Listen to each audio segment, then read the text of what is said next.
Hi there, welcome back to my YouTube channel. This is Dora Jesu, and if you're new here, drum roll for you. You're welcome, you're in the right place.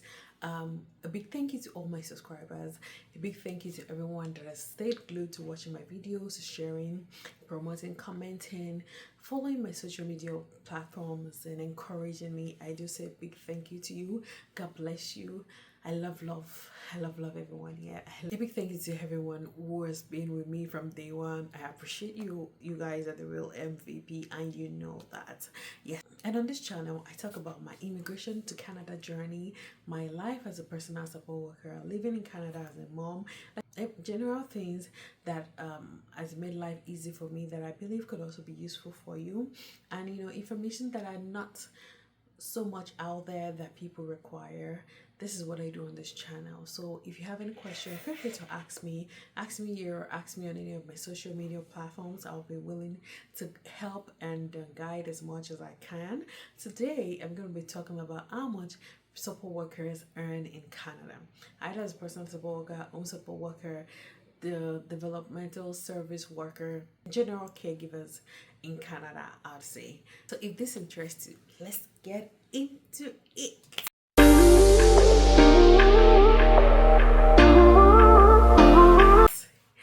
Yes, you're welcome once again. So now, how much is a personal support worker earn?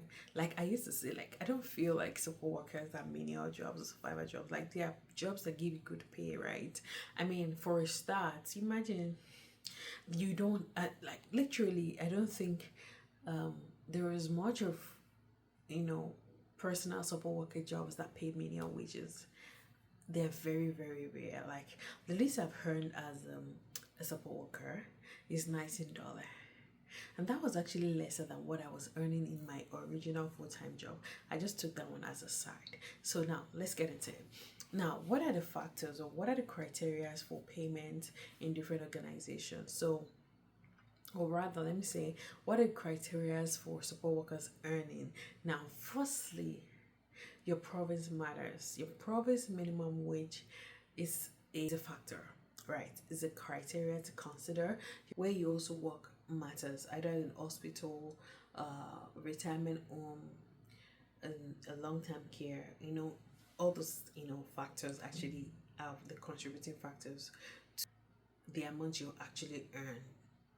So where you work also matters. Now your organization itself, depending on the number of patients, depending on if it is owned by an individual or it's owned by government or it's owned by partners, like those are factors that actually determine how much is paid. Some organizations, or let me say some homes, are owned by non-governmental organizations, churches. Some are non-profit organizations, so they can't charge so much to their residents, right? So those are factors to consider.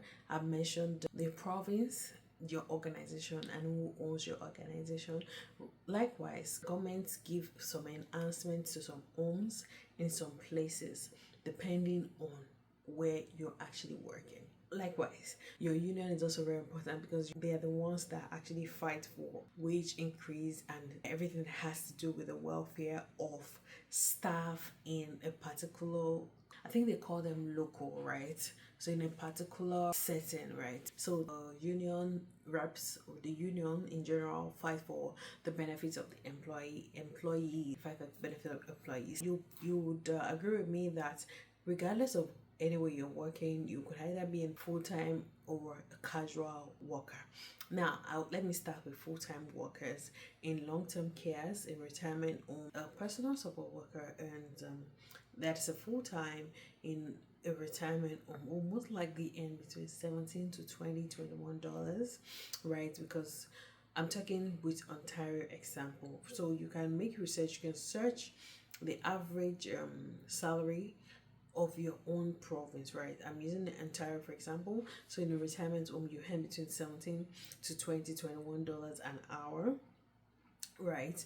And the retirement home hours are not as much because most of them, like, they are independent living. You don't have to do so much for of personal care for them. So yeah, and the hours are actually not much as well. So now if you're a part-time staff, you most likely will also earn very close or literally the same amount, but there might not be benefits. So if you're a full-time staff, you might have benefits like dental, health insurance, maternity leave, paternity leave, depending on the organization policy, right? So like those are like the other benefit people consider when they are picking up a full-time position in a retirement home or in any home in general, right? So that is for full-time and part-time staffs. So for full-time, you have all the benefits. For part-time, you don't have all the benefits. You might get the same pay but no benefits for part-time.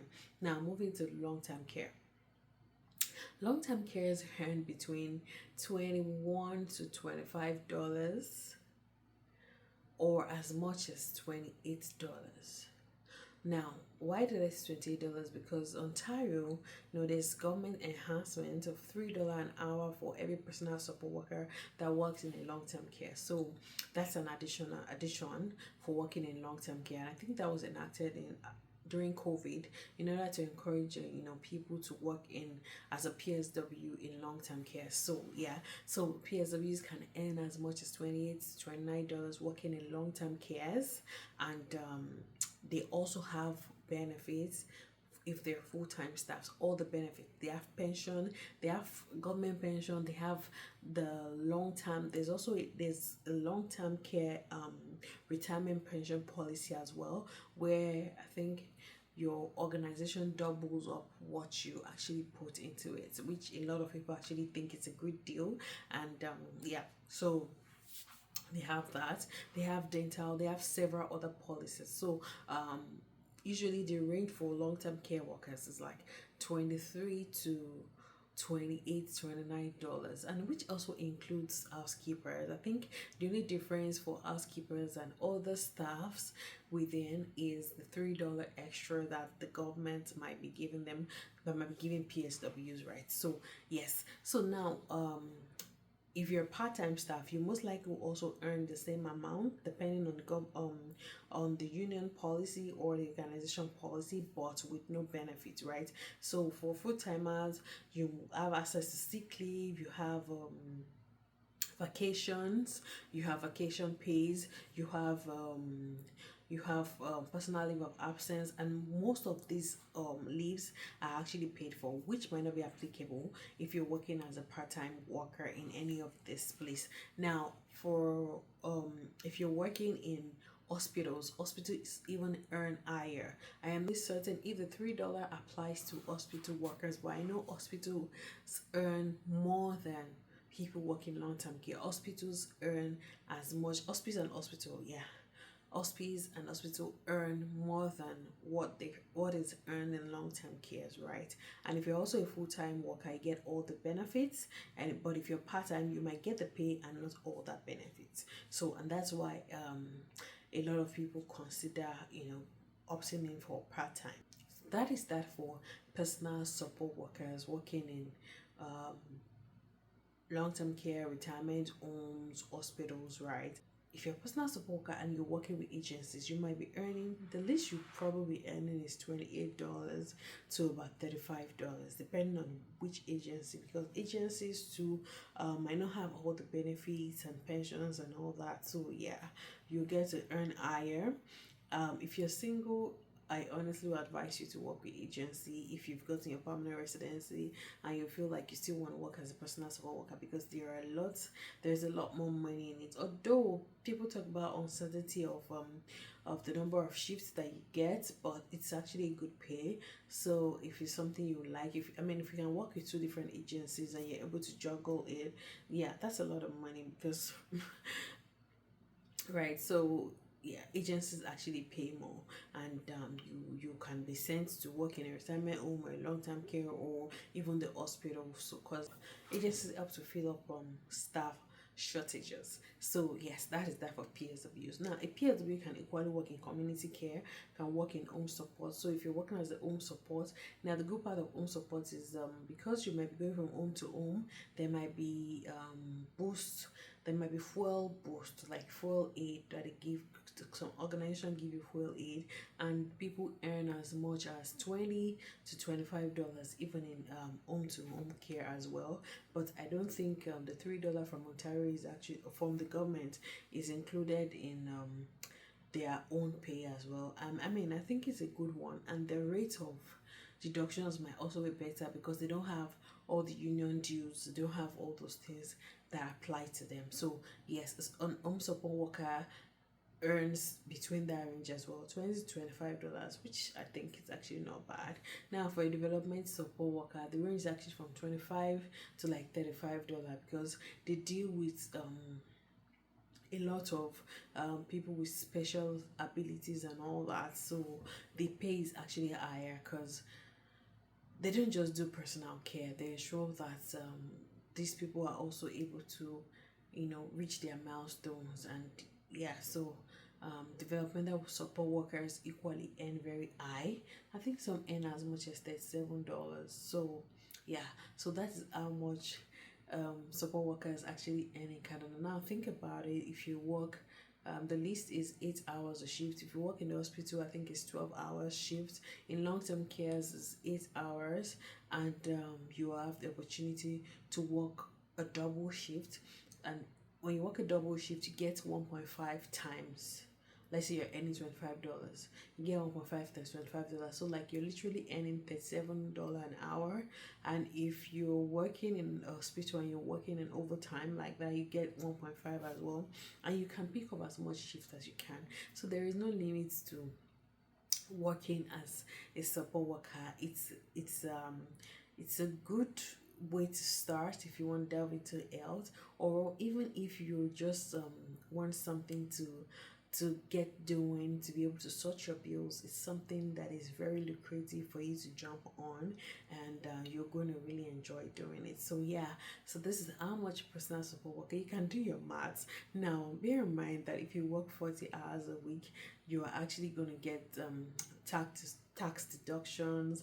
You most likely get union deductions. If you have unions that represent you, you will have Canada pension deduction, federal tax. I've mentioned that. Then you also, if you're working in long-term care, you also have Canada the long-term care pension plan that will be deducted. So I mean, you're going to have deductions, but at the end of the day, if you pick up good shifts, you're going to have a good amount to as your net pay, which makes sense, right? So yeah, so that's how much personal support workers earn in Canada. I mean, people, I've heard of people that earn in six figures working as support workers in Canada. I don't know how to do it, but believe me, it is possible. Like, it is really, really possible. So yeah, I hope this video enlightens you on how working as a support worker can actually help you, can actually help you get on your feet financially in Canada. So I'll see you in my next video. Thank you for watching. If you enjoyed this video, share as much as possible. If you're in other province, give us an idea of how much you're actually earning in your province, and let us know if we should move over to your to your province already, so you can also start earning as much. Yeah, thank you for watching today. I'll see you in my next video.